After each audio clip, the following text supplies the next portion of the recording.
One of the most brilliant moves that Jesus made was to use regular guys to turn the world upside down.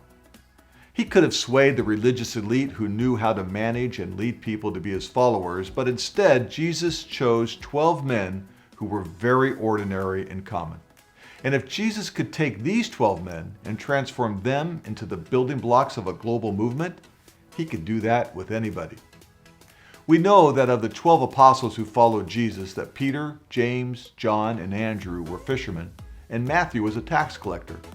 The remaining 7 apostles also seemed to be common men whom Jesus chose to be his closest friends on earth.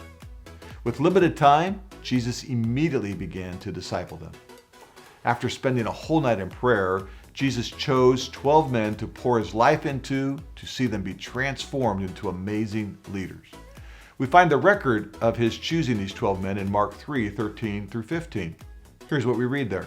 And he went up on the mountain and summoned those whom he himself wanted, and they came to him, and he appointed 12 so that they would be with him, and that he could send them out to preach and have authority to cast out the demons.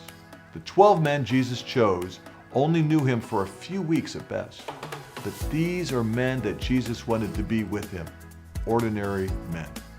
So Jesus calls these men to himself so that they could spend time together, become his friends, and he could disciple them in his ways.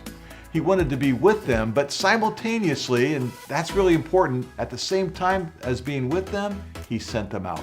He sent ordinary men who really didn't know what they were doing. He sent them out to preach and to have authority to cast out demons. I mean, who does that today? In Mark 5, Jesus shocks a whole region in a short interaction with one man who was really messed up in every way possible. Jesus gets into a boat and directs his 12 apostles to head towards the Gerasene district.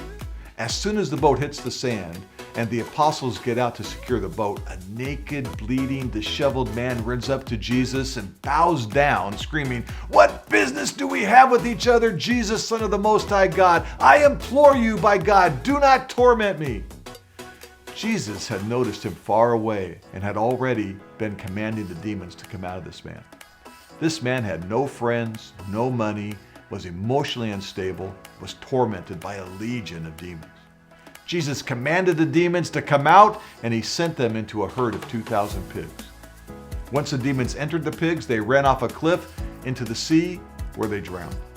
Now you can imagine this caused a huge disruption in the region's economy, and upon hearing about the pigs, the people from the district came out and demanded that Jesus leave the region. As Jesus returned to the boat, the formerly demon-possessed man begged Jesus to go with him. The man wanted what many men would want who had just had their lives saved and changed. He wanted to be discipled by Christ. Jesus' response is really shocking.